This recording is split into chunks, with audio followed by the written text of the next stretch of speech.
Still editing in low quality? Try this instead.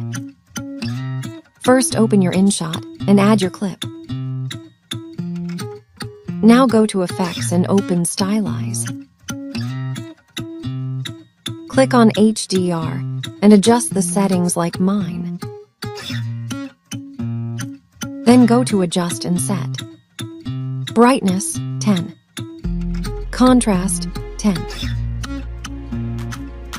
Warmth, 10. Saturation, 10. After that, set the vignette to 50.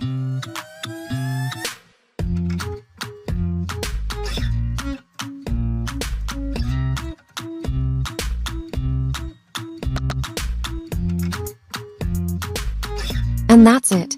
Your 4K quality edit is ready.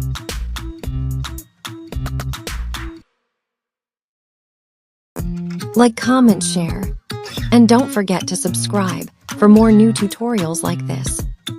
Thanks for watching.